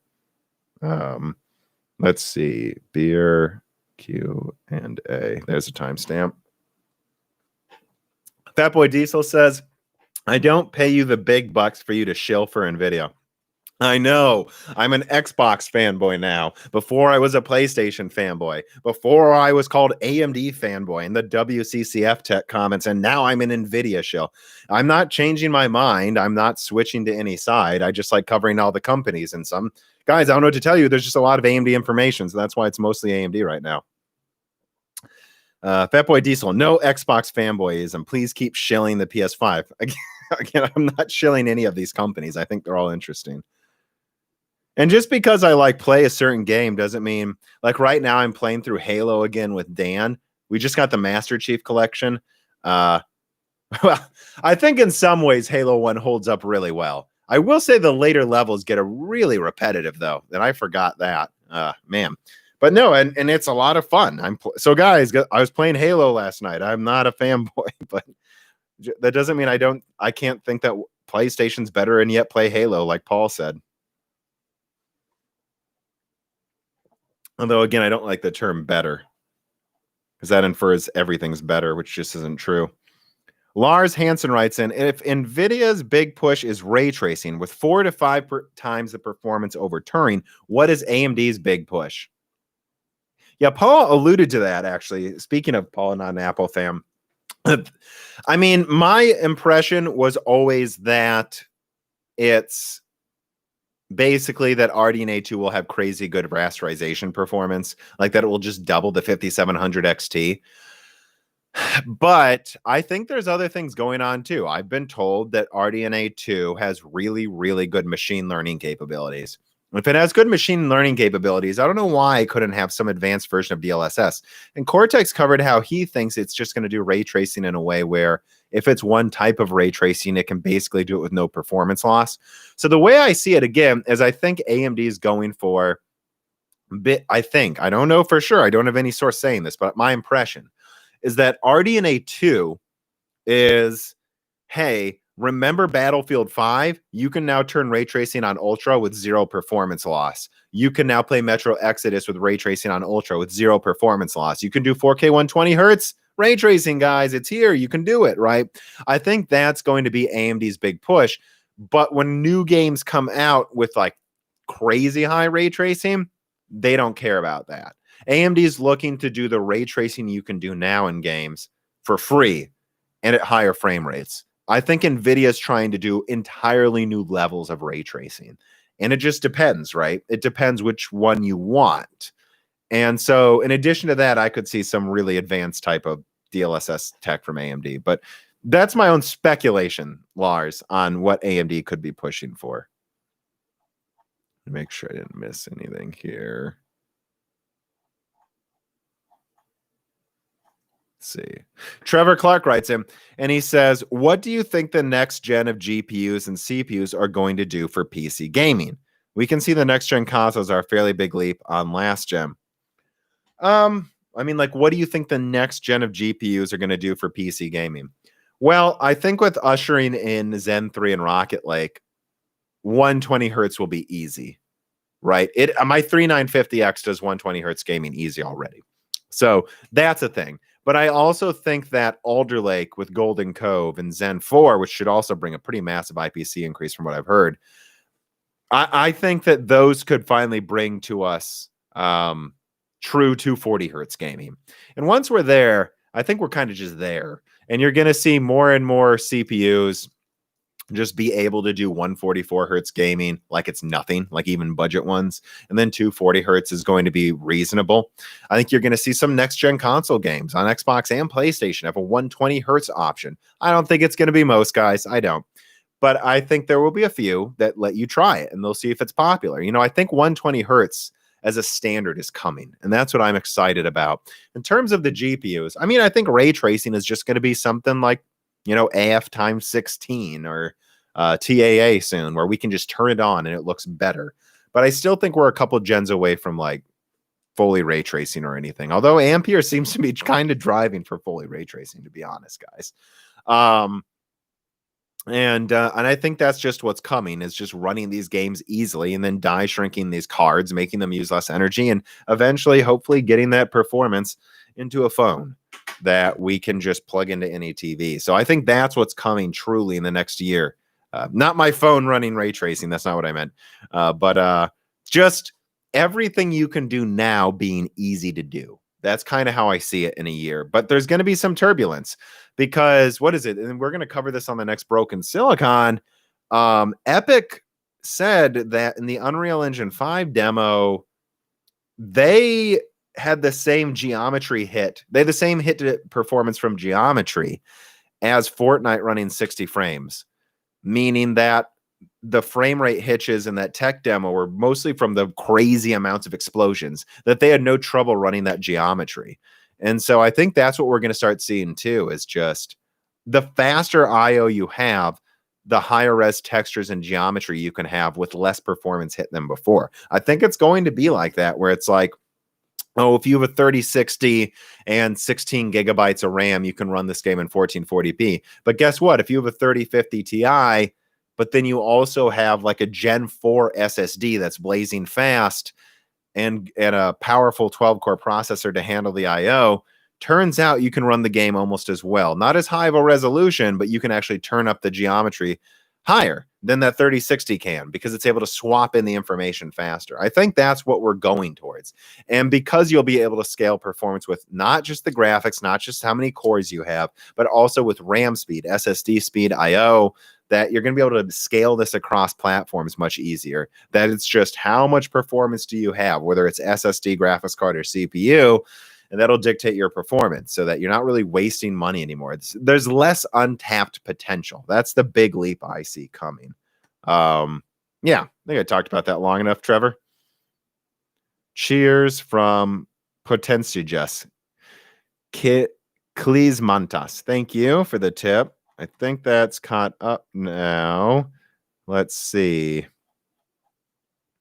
think AMD will push video editing on Adobe programs like Nvidia. Well, they certainly should. I think so. Let me see. What else do we have here from my Discord? Any questions? Pippin, new follower, great content. Anyways, how do you see your content changing, if at all, after Ampere and Big Navi's release? I don't. I kind of just covered that, didn't I, Pippin? I really don't see my content changing that much, except hopefully higher quality, eventually more consistency, and expanding, frankly, into other types of podcasts. I want to keep Flyover States going. I will now have enough time to do it, hopefully. And if that doesn't, ever take off, maybe I'll go into an improv or a comedy podcast or something else, expanding the type of content I do, doing more writing. But in terms of covering content for Moore's Law is Dead, it's about keeping the quality more consistent, because there was a time crunch in all of my videos. There's no way around it. There was such a time crunch when I was working 2 jobs. I mean, I literally prepped that Sapphire Rapids video on the way to a car dealership, because I had to get a new car because I was giving my car back to my company. So that's the type of time crunch. I mean, like editing videos while someone drives me somewhere and then barely having time to eat dinner. Like, not being under that type of a time crunch should make me more consistent and make me make less stupid mistakes, frankly. But in terms of the content, I will cover Ampere, I will cover Hopper, I will cover Big Navi, I will cover the consoles. I'm always interested in this stuff, and I'm never running out of videos to do. I've got an APU HBM video to do that's just sitting there, but I felt like doing this today. And then I've got an SSD rollout and scaling performance on PCs coming out. I've got a monitor review script done. So I have 3 videos now. I'm not wanting for content to put out there. I think I might put out too much, frankly. And so I don't really see it changing. I just see it more consistently. And like, look, you get 2 videos and a couple podcasts. And by the way, new die shrink tomorrow for patron supporters. So, like a couple podcasts a week and a couple videos a week, it should start becoming more consistent and higher quality and more. Yeah, that's it. All right, I've rambled enough. Jesus, maybe this beer's a little too strong.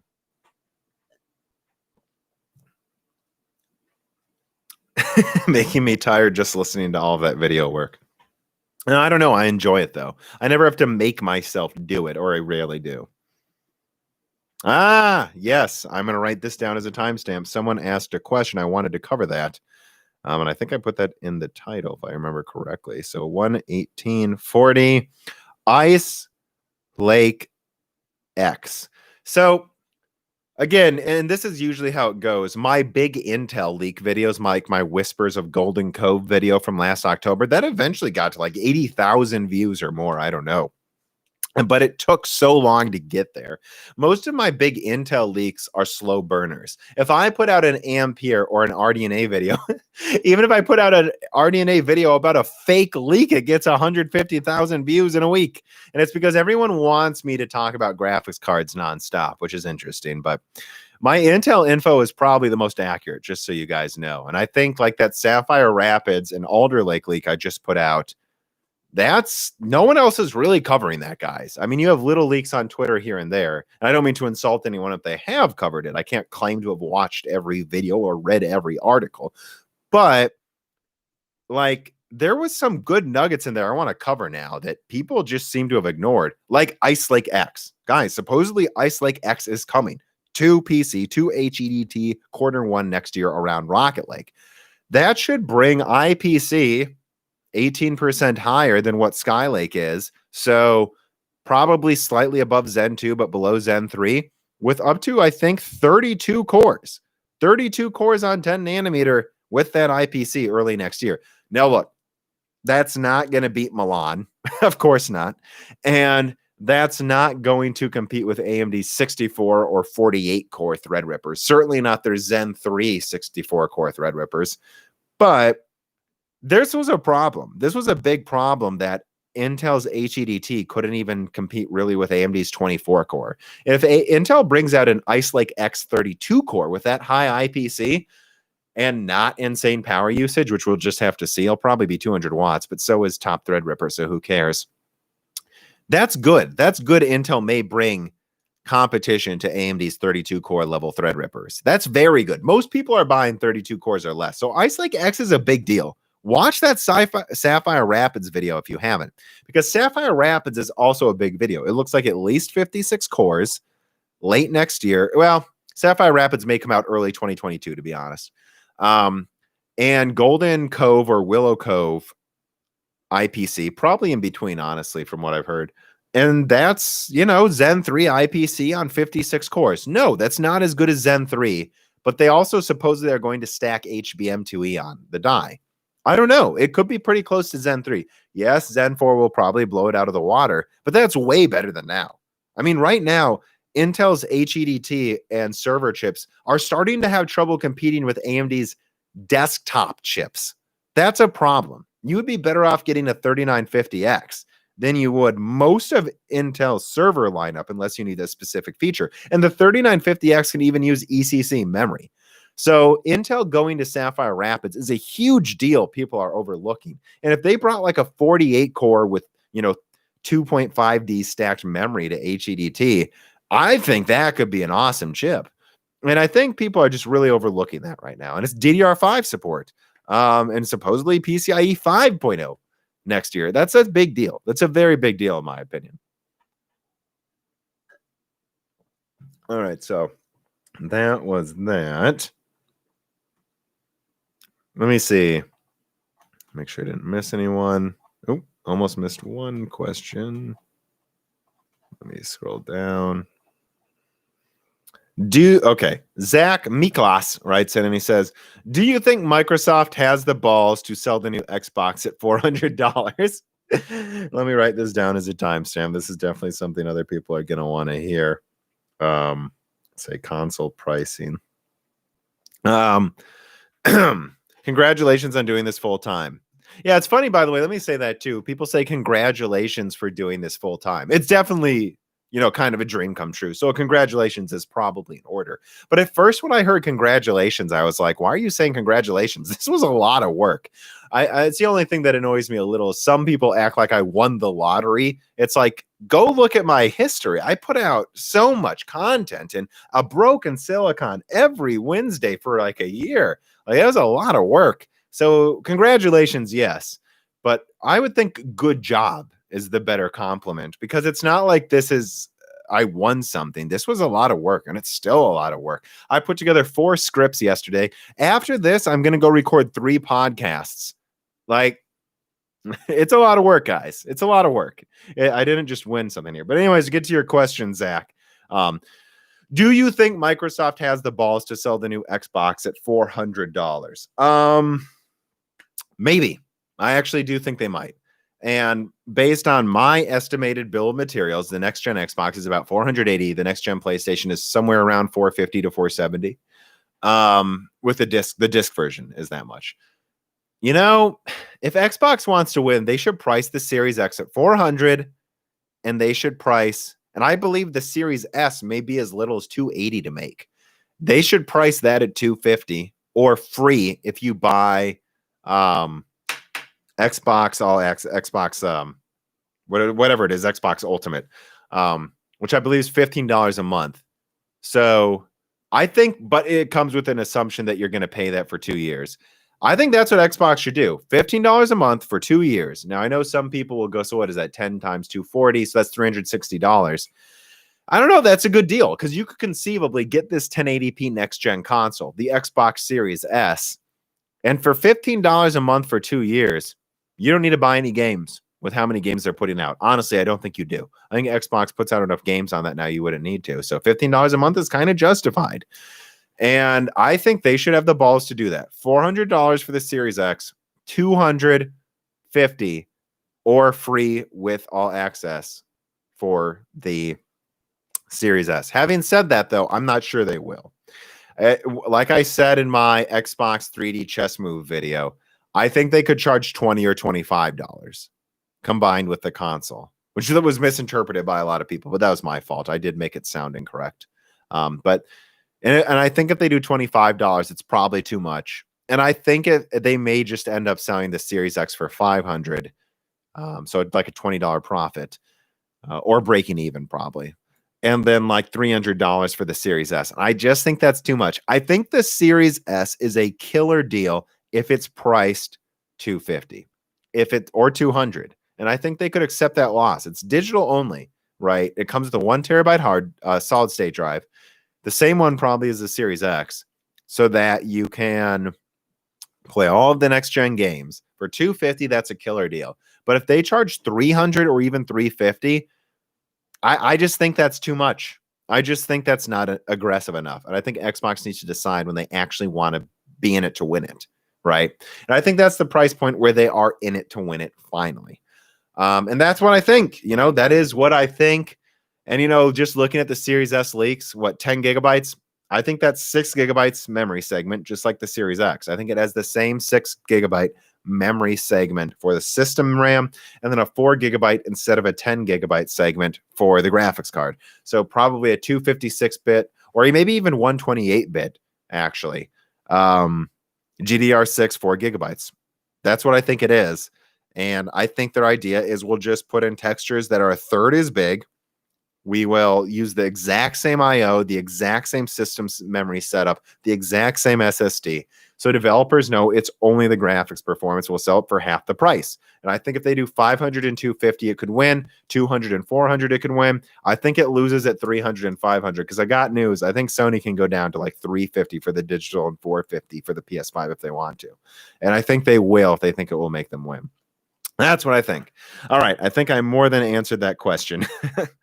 Abbas Yassin writes him, do you think upgrading from a 1080 to 3000 series is going to be a sufficient upgrade? Yeah, I definitely do. I mean, which 3000 series? Frankly, I think even a 3050 Ti should be about stronger than a 1080 by now. 1080 came out in 2016, guys. It's been 4 years. I mean, 3060 will destroy it. 3070 will crush it hard. 3080 will probably be double the performance of a 1080. So I think so. Yeah, I do. It will definitely be a sufficient upgrade. It will be going from 1440p 60 gaming to 4K 90 hertz gaming or 4K 120, or you have to turn down some settings like I do with my Radeon 7, but I can run games in 4K 120 with a lot of them. So, yeah, I think that's more than a sufficient upgrade. I definitely do. Evan Brown writes in, Xbox Series X VR thoughts using existing headsets. It's certainly a solution, but it just seems like Xbox isn't going to compete in VR, and that's what they said. Could they change their mind? Sure. But will they have planned ahead to do that? Because from what I'm told, the PS5 had some of its geometry engine borrowed for RDNA 3, actually. And it's because it has some form of variable rate shading and mesh shading that is meant to not duplicate performance usage when you're rendering for two eyes. That's what the PS5's geometry engine is built for. So I think there's going to be a very small performance loss to do that 1440p per eye with how they've designed their custom RDNA architecture. And again, the Xbox has a custom architecture too.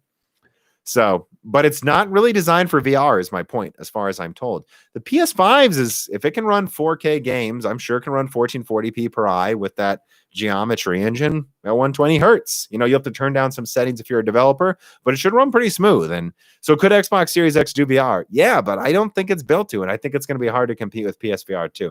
My understanding is PSVR 2 is 1440p per eye, 120 hertz, and wireless, that it uses Wi-Fi 6 for low latency wireless signaling. I don't know how you compete with that when Sony's been planning it from the start. And people would be good to remember that PSVR is the best-selling VR device in history. So, you know, they kind of own that market a little bit. And if they knock it out of the park, Xbox should try to compete maybe, but I don't know if it's worth bothering if you're not going to do it well, right? You got to do it well. And frankly, Microsoft is a Windows company. I think they should work on making Windows run VR well so I can play Half-Life Alyx because I'm a PC gamer, right? I think that's what Microsoft should be putting their energy into. But that's just me. And that's why I think the Xbox should run Windows. All right, let me see. Let's see. Fatboy Diesel says, I'm going to chime in and say you need to put Big Navi to the test. This is from the Discord. Well, I've actually already written a script for a short film if I got a chance to review Big Navi. And it's funny. It involves a priest, a funeral, me and Dan. I would film it on my 4K camera that I have. I've got an idea for a short film that I would shoot in a cemetery for, I wrote a whole script. So if AMD sends me Big Navi, they should know that I would pull out all the bells and whistles to give it a decent review and a couple of fun videos. I don't want to tell you, what the, what the script is though, because it'd be pretty funny. I want it to be a surprise. Let me see here. People are laughing at me saying PSVR is the best VR selling device. Let me see. PSVR total sales. More than, okay, 22 million games sold for PSVR. I mean, what would I look at next? It's hard to say. HTC Vive VR sales. I'll fact check myself. Okay, guys, so the Vive has sold, the Oculus Go has sold 500,000. The Vive has sold 160,000. PSVR has fucking sold 3 million. It's not a competition. So you guys can laugh at me all you want. But the fact that you can get PSVR for 150 and you only need like a $300 console is why it's sold well. And because you don't need to set up a bunch of weird stuff, because it's fixed function hardware, you don't need to worry if your graphics card can run it. So you can make fun of PSVR all you want, but I think fixed function hardware is the solution right now for VR. And I think you're just going to have to accept reality, fanboys. Let's see. That's definitely the beer talking there with that extra confidence, huh? Tom Kazansky writes in, please look into the Pixmax 8KX. It's supposed to have eye tracking, dynamic, foveated rendering, and requires RTX and uses Nvidia's VRWorks API. I mean, I'm aware there's some really interesting VR devices on PC. There's been 4K per eye VR devices for years. Like, I'm not saying there hasn't been, guys. But let me look at this here. Is it on Amazon? Let me see here. Did I buy this VR device? Oh, Pixmax for 8K. 360 camera that's $5,000. Yeah, guys, that's why PSVR is selling better. And then this, yeah, this is the 1440p per eye, 200 degrees, Pixmax 5K. I thought this was pretty expensive, though. I think I remember Linus Tech Tics reviewing this. I don't remember what the price was, though, because it looks like it's not for sale anymore. Yeah, I don't know. See, but that's my point. You know, you're kind of just adding my point here.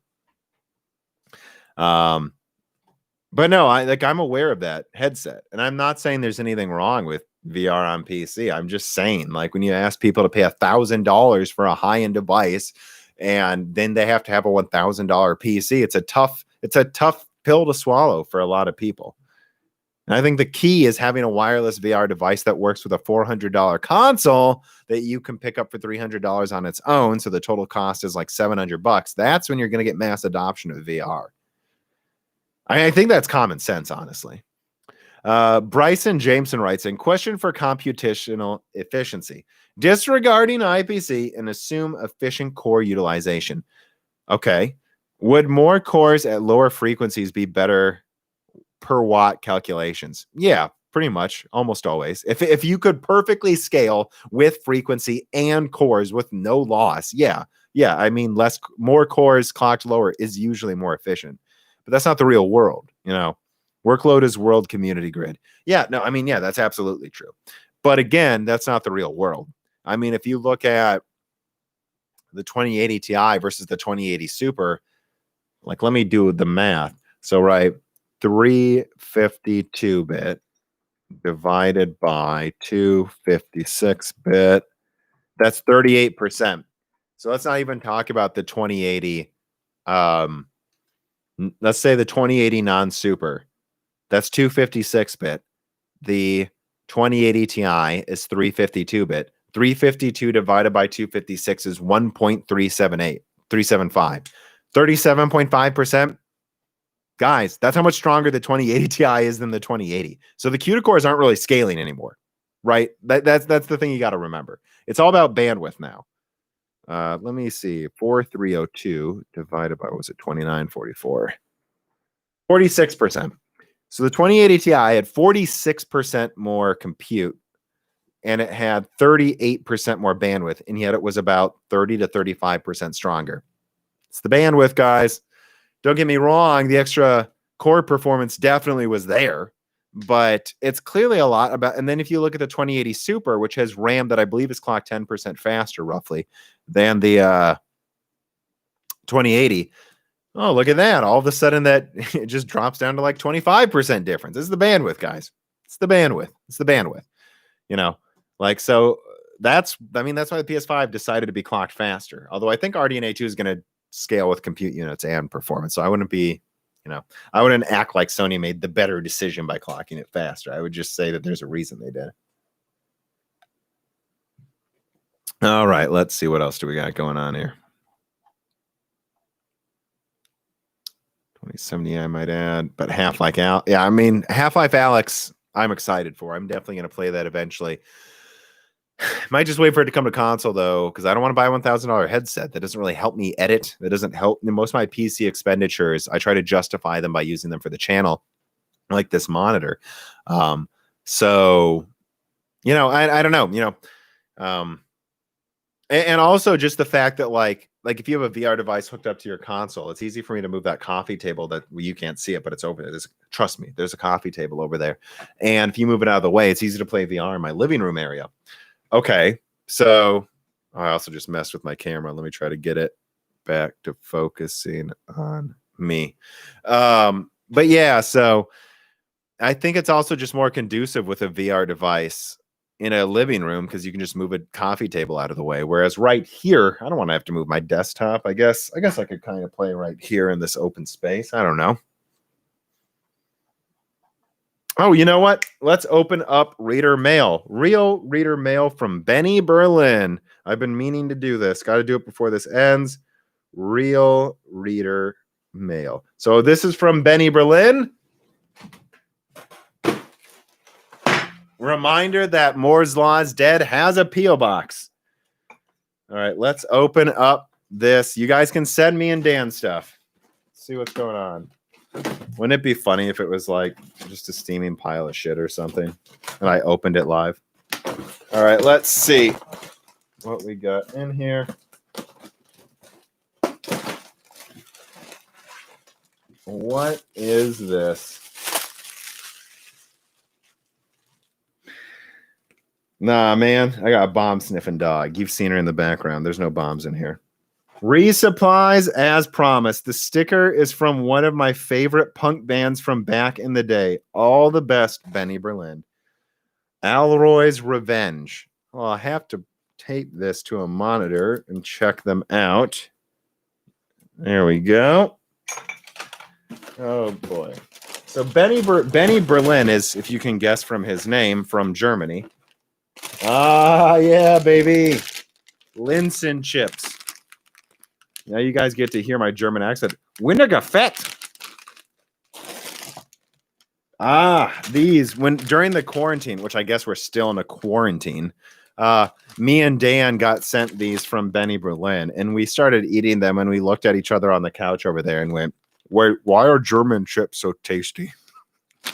So we got our Linsen chips here, and he sent us 2 of the Ernublocken Classic Meat Frisch Jamakanen Ernussen.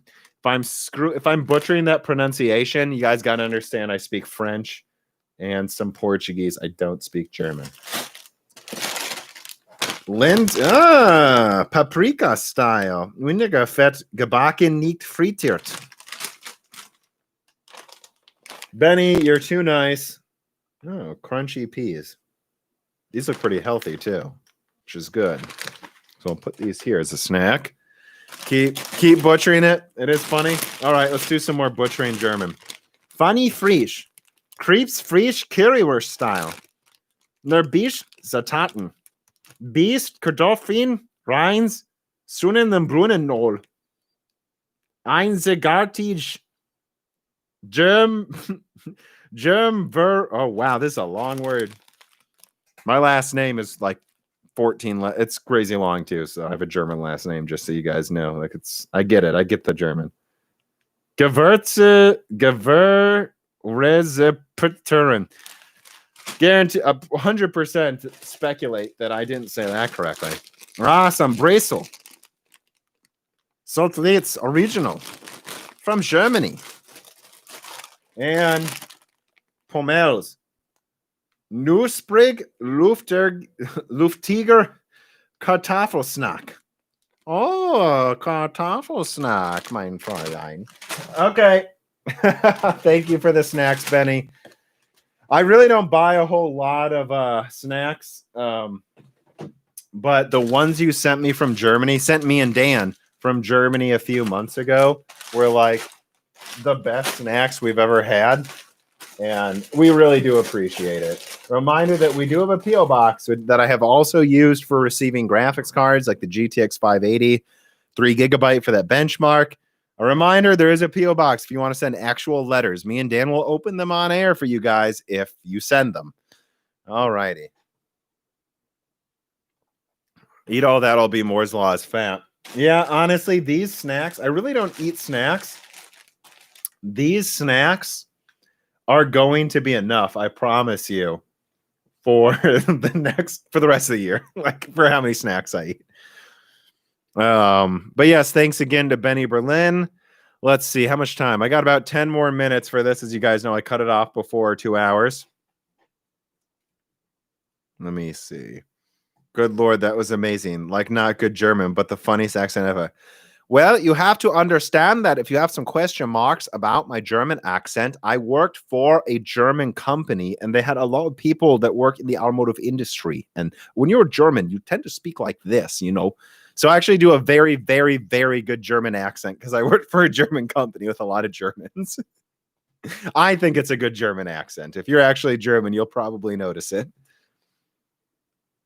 10 minutes is enough time to butcher another language.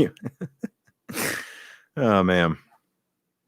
Now all you need is some Belgian beer. And dude, Belgian is my favorite. I'm drinking a Belgian style right now. Prankster by North Coast. Belgian beer is the best in my opinion. What do you think of 2K21 costing $70? I'm glad we can cover this. What a good reader mail. So let me put that down. Just call this $70 games. Right, so I mean, I've seen this coming. You know, games have been $60. I remember when I was younger getting Pokemon Stadium for Nintendo 64, and it was like a year old and it still cost $70. There were a lot of Nintendo 64 games that were like $80, $100. And with inflation, that was like 130, 150 back then. You guys got to understand, games have been cheap for a while, and yet developer costs are going up. So I personally, and I think I said this in a podcast, that I don't think costs are going to go up uniformly, but it looks like I might be wrong.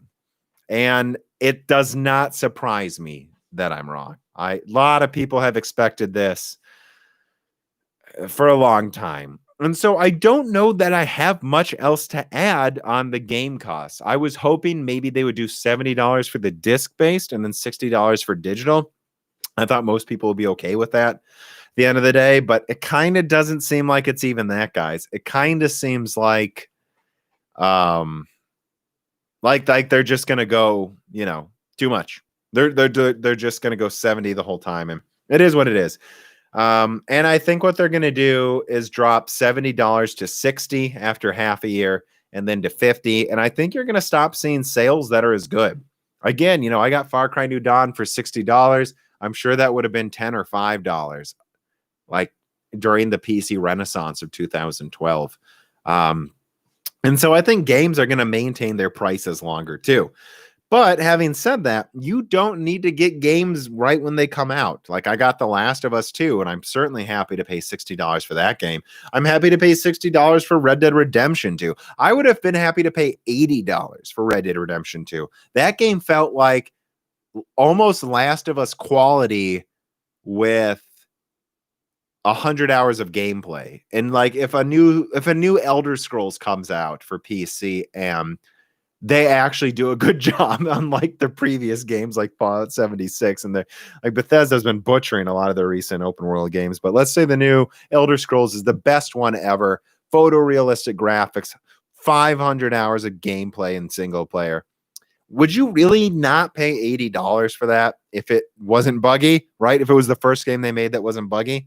I think you would. I think you would pay that much because it's worth that much. The problem I have is when they try to charge $70 for let's say they tried to charge $70 for the new Horizon or for Cyberpunk, but then they try to charge $70 for NBA. That's bullshit. NBA is not a $70 game. And that's what annoys me. And I think we should be okay with some games costing more, but some games costing less and then not having to lower their prices. Like Far Cry New Dawn, I believe, was a $40 game. It should have been a $30 game. And then that's fine. I'm fine with $30 games. I'm fine with $40 games. These aren't movies. Movies are always an hour and a half to 3 hours. They can all cost the same amount. But games are different. Some games are substantially bigger and should probably cost more. And it's just going to annoy me if every game's $70 because not every game deserves to be $70. And mark my words, not every game will. There will be some games that are now 60 or 50. Yeah, someone says Fallout 4 was remarkably stable for a Bethesda game. I agree. It had bugs in the beginning, but Fallout 4 was like the only Bethesda Studios game, right, that didn't have that type of crashing. Like, oh my God. Oh man. Last of Us 2 drama. Well, the only drama should be it's a fantastic game. If you want to be an asshole about it, I don't know what to tell you. Yeah, that's true. Miles Morales is going to be $40. So who knows? I think some third-party developers may just try to charge 70 and see if they can get away with it. And again, that's annoying too, though, about that NBA leak for $70 is they had a $100 option still. And it's like, see, that's the thing. Would I be against Battlefield 6 being $70, but coming with the entire season pass and just everyone gets it? No, I wouldn't be at all. That'd be fine with me. But the fact that they're now charging $100 for like the season pass version is so stupid to me. But it is what it is. I think next gen, you're going to see just more competition in pricing. People trying out different price points. And it's up to us to accept it or not. But again, remember there was a great interview with Sean Layden recently on GameIndustry.biz, which we covered in the last Broken Silicon with Tech Deals. And he says development costs have doubled every generation, and they might double again next gen on average. So charging $70 is like, I get it. You know, I get it. Looks like I've been moving my head around too much. Looks like I made my camera blurry. Let's see if I can get it to... There we go. That's better. Let's see. Any other questions?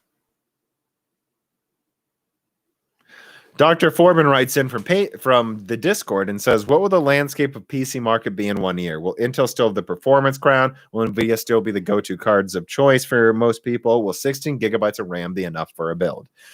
I think 16 gigabytes will be the bare minimum for budget builds. I think 32 gigabytes was about to be standard. And I'm speaking to someone who has 16 gigabytes. And I've been using 16 gigabytes, the same 3600 megahertz memory that I got for $70 in 2016. CL14, 3600 megahertz. The thing is so fast.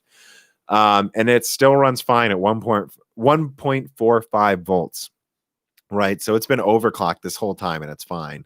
And I have 16 gigabytes, though, and I understand that I might have to upgrade RAM to like 64 or 128 gigabytes, and I just will. But I'm going to wait. I'm not going to do it right away. You know, I will wait. I may even just wait for DDR5 and Zen 5, or Zen 5 or Zen 4. And so that's what I think about the landscape in regards to RAM. Is 16 gigabytes will for sure be the minimum, and you will need an SSD. Jury's still out on how much SSDs will help in the next year in performance. It'll take a couple of years for them to use them in the same way they do in the consoles, Dr. Forbin.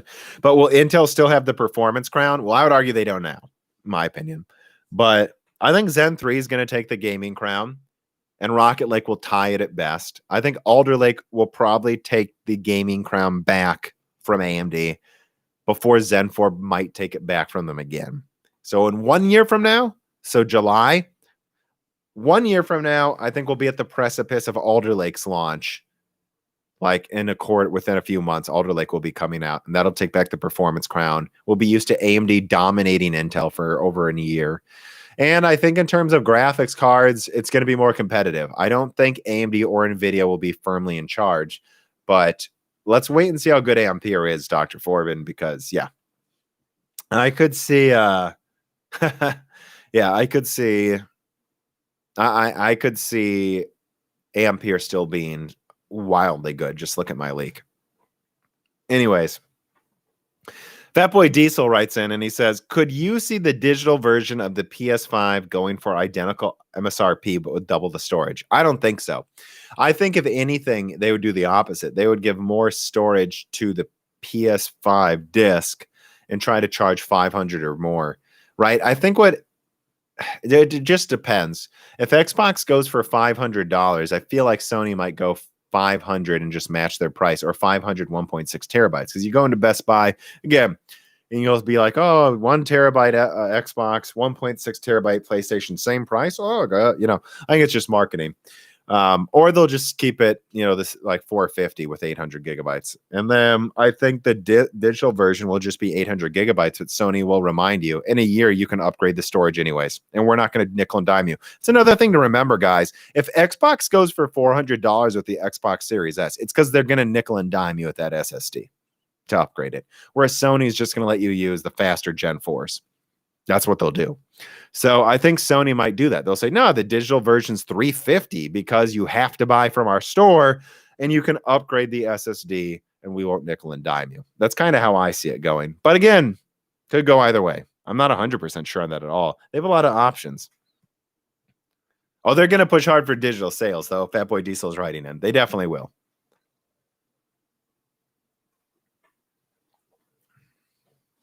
And yeah, someone here in the comments says I'd pay £600 for the PS5 if it has more storage and wireless charging. Yeah, I wouldn't be surprised if there's a version that comes with a well, not the headset, that's too expensive, but all these accessories, and they try to charge $600.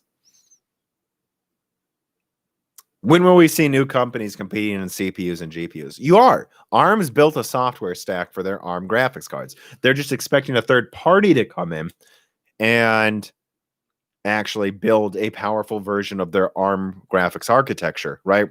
And then also Apple's making their own chips. They're competing with Intel. Apple is competing with Intel and AMD right now, or they're about to. So when? Right now. ARM is as well. It's just They all have their own niches, which is common sense. You're going to have your own niche. I mean, actually competing in the high end. No, I do too. I also mean actually competing in the high end. ARM makes like what? How many core server chips? I saw it at Hot Chips. ARM makes some really high core count server chips, right? Or companies make ARM server chips that are really high core count. And I could see Apple doing that too. When? Now. They're doing it now, man. Now, right now. It's just, it's not in like Threadripper. It's not competing with Threadripper because it's not x86. But that's not the whole market. I think you're already seeing them get competition. And that's why AMD is, I don't think, going to slow down, even if Intel screws around. All right, guys, we got less than 5 minutes. There's one last reader mail to submit the tip or something here. I see someone typing on the Discord. Is x86 dying? Not as far as I can tell. My plan was to get an X670 board, which might not exist, by the way, Dr. Forbin. This is from the Discord. Plan for next build was a 3950X or its replacement. Love my R7 2700X. Sandy Bridge is going in a gaming console. Well, I mean, that Sandy Bridge might have trouble running next-gen games, Dr. Forbin. I'm just saying. Moore's dead. You said my name wrong. Blackshade. Do you think older games have much better ray tracing with the new cards? Yeah. I think they'll run previous games, like I said, Battlefield 5 better. Yeah. AM5? Question mark? Yes, AM5. It's not really a question if you just put AM5 with a question mark. Do you think the 3070 will also release this year alongside the 3080? Well, it depends, right? It depends if... I mean, I think so, yeah. The answer is yes. I guess my answer is yes. But a lot of it still depends on how much they have to move it between 8 nanometer and 7. Do you still have the big PS5 video in the making? Not really. Because fanboys just attack me when I make console videos. Although the Xbox one did pretty well, so maybe not. But well, I still have a big behind the scenes Sony, Microsoft, AMD video. Yes. But I want to see the final specs of the PS5 before I make it, because I don't want to do it unless I'm 110% sure that I'm right. Because people would call me a fanboy for running with some information without it being 100% right. How's my new monitor? It's great. If you're reading this, you're sexy. Yes. 8 cores should be standard after this year. No, I think so too. I mean, it's in the consoles, right? So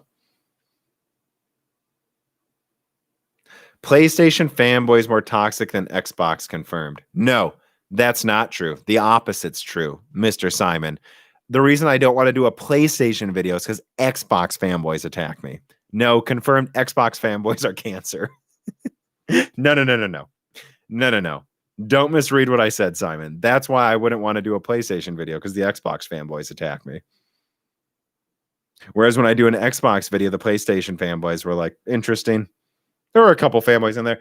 To be fair, there's been a couple PlayStation fanboys that watched my PlayStation Jim Keller live stream and said, I was an Xbox fanboy, so. I mean, if you think I'm an Xbox fanboy after that live stream, I don't know what to do for you. You must be just a raging Sony fanboy then. Will L, worse than AMD fanboys? I don't know. I would just say there's a lot of horrible fanboys. There are some pretty crazy AMD fanboys, though. And it's because they think Nvidia is evil, so they're self-righteous in their fanboyism. Get a Jim Keller interview. We'll see. Have some time off soon, so maybe I'll see if he'll be free. Hate on Chad PlayStation. I don't know about that. Again, I've seen people on Twitter go, oh, don't worry, man. We like the whatever. And it's just like, I don't want any fanboys from anywhere. They all annoy me. Do you think Russia and Elbrus? I don't know what you're talking about. Let's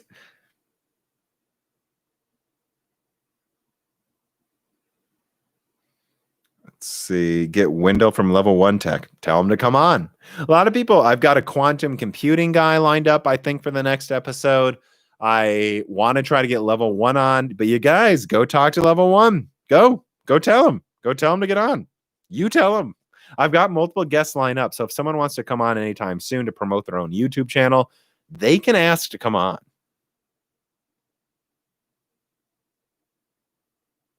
I mean, I'd love to have them on, though.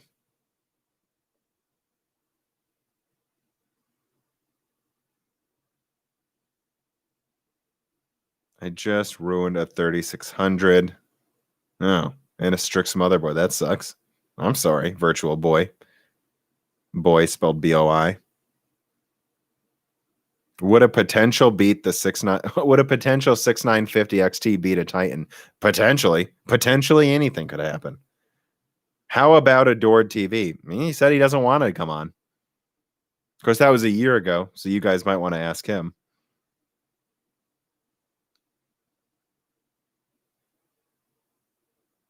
Will there be a way to get a 20 CU APU for AM4 or AM5?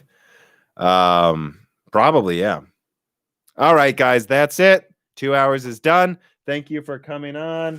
I've got some Lin's and chips to eat. Enjoy the 4th of July weekend.